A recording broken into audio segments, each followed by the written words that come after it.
What's up, Bruins fans? I'm here to give you the latest info on your beloved Boston Bruins. This video, I'm going to talk about why Linus Ullmark was traded and why the Bruins put themselves in that situation.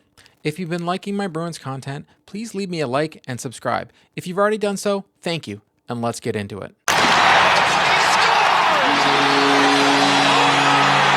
I've seen many fans mention that the Bruins should have never traded Ullmark and instead traded Swayman. I've seen people say, why would the Bruins trade Ullmark without having signed Swayman already?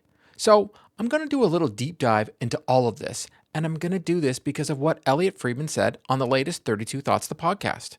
He kind of gave me an idea, and it got me thinking truly about what he said and had me kicking myself for not thinking of it the first time. My first thought was the Bruins traded Ullmark because he's walking into the final year of his deal, which is paying him $5 million a season and will be due for a huge raise after winning the Vezina in 2023. Ullmark is 31 years old and will be 32 at the end of the season and most likely would be looking for a long-term deal at a high AAV, given his track record. The Boston Bruins, on the other hand, noticed last season that Swayman was overtaking him as the number one in Boston based on his play. Swayman, on the other hand, is only 25, and if you're going to lock up anyone on a long-term AAV, he would be the logical choice. So, what did the Bruins do?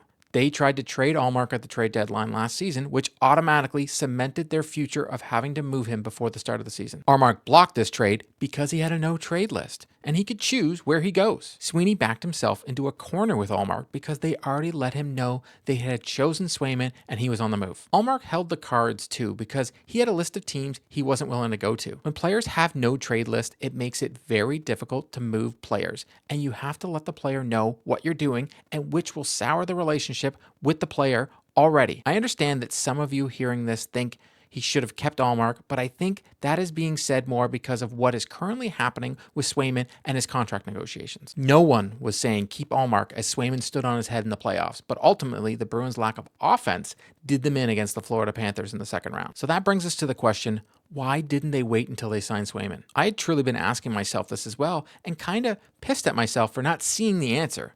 I will let you listen to Elliot Freeman's theory, though. Ullmark, he's in Ottawa now. I understand Jonas Korpisalo came back the other way, but Swayman is their de facto number one guy here. So my question is, I understand the Bruins can't hand over a blank check, but how did they expect this to go?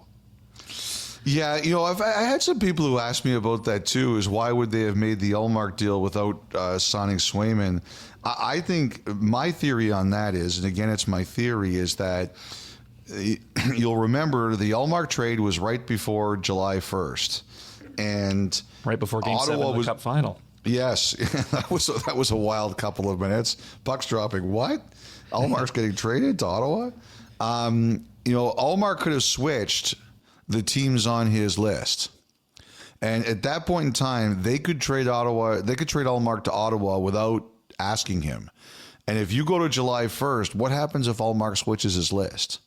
So my guess is that had everything to do with why that happened at that time. I think what Freeman is saying is more than a theory and makes perfect sense. Ullmark made it clear he didn't want to be traded, and he wanted to test free agency after his contract expired. That left the Bruins in a particular situation because when July 1st hit, Ullmark would be able to submit a new no-trade list. Ottawa, and I'm sure other teams were already talking to Ullmark about an extension, so if Ullmark wanted to play hardball, he could add those teams to his no-trade list on July 1, and there was nothing the Bruins could do about it. That brings us back to the Bruins already making a choice last season who the future number one was, and that was Jeremy Swayman. Did the Bruins make a good choice? Only time will tell. I think they did, and it was the smart choice because the goalie after the age of 35 declines fast. Heck, most players do, so it was time to move on from Ullmark and make sure you get assets back instead of letting him walk for nothing in free agency. So that is why I think the Bruins traded Linus Ullmark and why they had absolutely no choice to do it when they did. You let me know in the comments though, do you think the Bruins had no choice to make the trade? That wraps up today's video. To stay up to date on all the news surrounding the Boston Bruins, please subscribe and drop me a like. If news breaks surrounding the Boston Bruins, be sure to check out the channel. If you've already subscribed, thank you. I'll see you next time.